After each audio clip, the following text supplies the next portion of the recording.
میں کیا آپ کی خدمت میں عرض کروں، سادات مجھے معاف کریں، اگر یہ حکم نہ ہوتا تو شاید میں بیان نہ کرتا۔ علامہ رشید ترابی علی اللہ مقامہ وہ فرمایا کرتے تھے کہ دو تاریخیں میرے نزدیک بہت زیادہ اہم ہیں، ایک عاشور کا دن جب حسین قتل کیے گئے، اور ایک پہلی سفر کے جب یہ آل محمد کا قافلہ دمشق میں داخل ہوا۔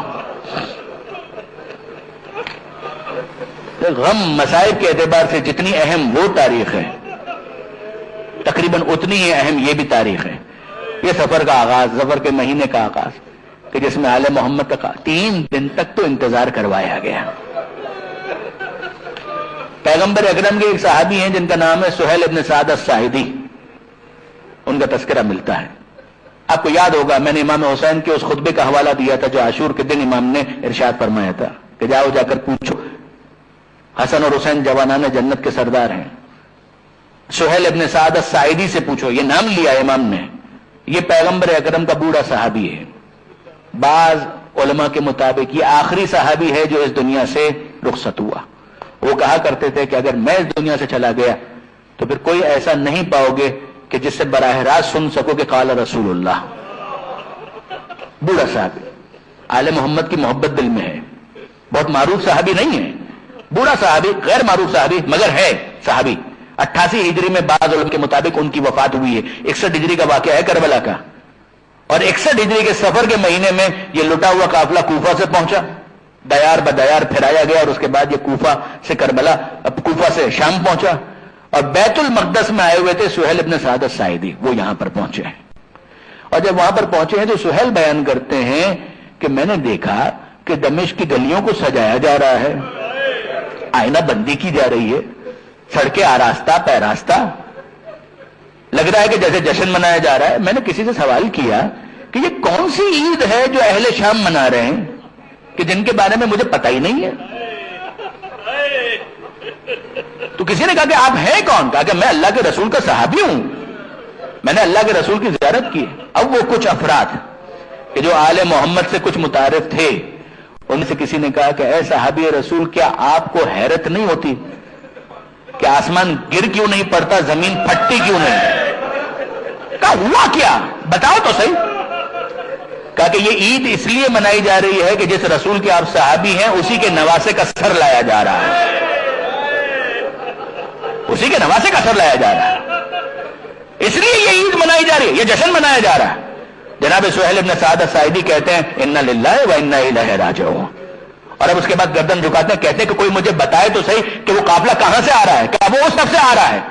اور اب جناب سہیل گئے وہاں پر، وہ کہتے ہیں کہ میں نے دیکھا کہ پہلے سرہائے شہداء نیزوں پر بلند کر کے لائے جا رہے ہیں، اور ان کے پیچھے پیچھے وہ سواریاں ہیں کہ جن کے اوپر بیبیاں سوار ہیں، سید سجاد سوار ہیں، سید سجاد کا سر جھکا ہوا ہے، بیبیاں بے مخنو چادر کے ہیں۔ سہیل کہتے ہیں میں آہستہ آہستہ کسی طریقے سے اپنے آپ کو پہنچانے میں کامیاب ہوا سید سجاد کے پاس، اور میں نے ان کو مخاطب کر کے کہا السلام علیکم یا ابن رسول اللہ۔ سید سجاد نے اپنا سر بلند کیا اور دیکھا، گویا سید سجاد حیرت کر رہے ہیں کہ یہاں پر کون ہے کہ جو ہم کو سلام کر رہا ہے، یہاں پر بھی کوئی ایسا ہے کہ جو ہمیں سلام کر رہا ہے، یہ کون ہے کون کہ جو ہمیں سلام کر رہا ہے؟ کہا کہ آپ ہیں کون؟ کہ فرزند رسول میں آپ کے جد محمد مصطفیٰ کا صحابی ہوں، کیا میرے لیے کوئی حکم ہے؟ کیا میں اس موقع پر کوئی آپ کی خدمت کر سکتا ہوں؟ سید سجاد نے بی بی زینب کو مخاطب کیا کہ اے پھوپھی اماں، کوئی تو ہے کہ جو ہمیں سلام کر رہا ہے اور یہ پوچھ رہا ہے کہ میں کوئی خدمت کر سکتا ہوں۔ آپ کو معلوم ہے جناب زینب نے کیا کہا؟ بی بی زینب کہتی ہیں کہ ہمارے جد کے صحابی کو ہمارا سلام کہو اے بیٹا، اور کہو کہ یہ شہداء کے سر کو تھوڑا آگے لے جانے کے لیے ان کو قائل کرو تاکہ تماشا دیکھنے والے ان شہداء کے سروں کو دیکھیں، ہمارے چہروں کی طرف نہ دیکھیں۔ آپ نے پردے کی اہمیت کو کچھ اندازہ کیا کہ جناب زینب کی نظر میں حجاب کی کتنی اہمیت ہے؟ بیوی ان کو کہو کہ شہداء کے سر کو تھوڑا تو آگے لے جائیں، تماشا دیکھنے والے شہداء کے سروں کو، ہم بیویوں کے چہروں کو تو نہ دیکھیں، اس کیفیت میں تو ہمیں نہ دیکھیں۔ سہیل نے اپنی سے کوشش کی۔ بس عزیزوں میں آپ کا زیادہ وقت نہیں لیتا مگر چند جملے سنیے۔ یہ سید سجاد خود روایت کرتے ہیں کہ جب دربار قریب آیا تو دربار تک پہنچنے کے لیے 7 دروازے تھے، اور ہر دروازے سے دوسرے دروازے تک 500 سپاہی 2 رویا قطار لگا کر کھڑے ہوئے تھے، تلواریں ان کے ہاتھ میں تھے۔ جاؤ حشمت کا اظہار کر رہے تھے، بادشاہانہ ملوکیت کا اظہار کر رہے تھے، اور ان کے درمیان سے ہمیں لے جایا جا رہا تھا، مگر کیسے لے جایا گیا؟ انا للہ۔ سید سجاد کہتے ہیں رسیاں منگائی گئیں، اور جس طریقے سے جانوروں کو باندھا جاتا ہے اسی طریقے سے ہمیں باندھا گیا۔ کیفیت یہ تھی، سید سجاد بیان کرتے ہیں، کیفیت یہ تھی کہ وہ 7 دروازے ہم نے اس طریقے سے پار کیے ہیں کہ اگر کوئی بیوی بیٹھ جاتی تھی تو دوسری بیویوں کو بیٹھنا پڑتا تھا۔ اے مولا، سید سجاد ایک بیوی کے بیٹھنے پر تمام بیویوں کو کیوں بیٹھنا پڑتا تھا؟ سید سجاد کہتے ہیں معاملہ یہ تھا، ایک رسی میں سارے گلے بندھے ہوئے تھے، اگر ایک بیوی بیٹھ جاتی تمام بیویاں بیٹھنے پر مجبور ہو جاتی، اور تمام بیویاں جب آہستہ آہستہ چل رہی تھی، دل شکستہ ہے، دلوں کے اندر ایک ہیبت کا عالم ہے، مگر جناب زینب، سید سجاد کہتے ہیں کہ بی بی زینب میری پھوپھی، وہ آگے بڑھ کر کہتی ہیں جلال کے ساتھ کہ لیلا گھبرانا نہیں، میں ساتھ ہوں، فروا پریشان مت ہونا، میں ساتھ ہوں، اے بیویوں کسی قسم کا اندیشہ مت کرنا، میں تمہارے ساتھ ہوں۔ یہ اس طریقے سے میری پھوپھی تمام بیویوں کے ساتھ چل رہی تھی، ہمت بندھا رہی تھی، مگر اس کے بعد ہوا کیا؟ 6 دروازے پورے ہوئے، 7واں دروازہ جب کھلا ہے اور دربار پر نظر پڑی ہے تو اب کوئی اور نہیں، زینب کبریٰ کمر پر ہاتھ رکھ کر بیٹھ گئی۔ سید سجاد کہتے ہیں میں نے اپنی ہتھکڑیوں اور بیڑیوں کو سنبھالا اور میں آیا پھوپھی اماں کے قریب، اور میں نے اگر کہا پھوپھی اماں وہ دربار آ گیا، کیا دربار میں جانے کی ہمت نہیں رہی؟ تو جناب زینب پھوٹ پھوٹ کر رونے لگی اور کہنے لگی نہیں بیٹا، دربار میں تو ہم جائیں گے، دربار میں تو ہم جائیں گے، مجھے تو کچھ یاد آ گیا۔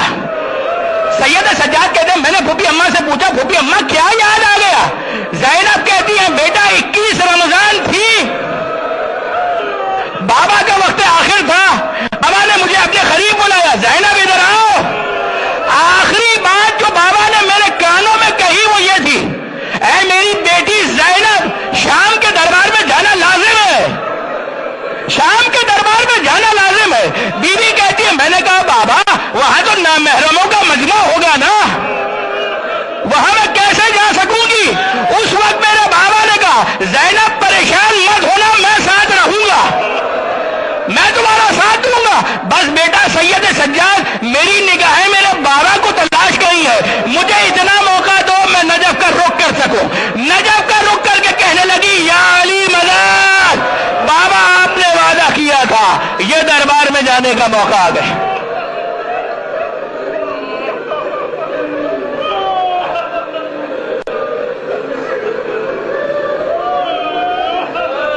اجرکم اللہ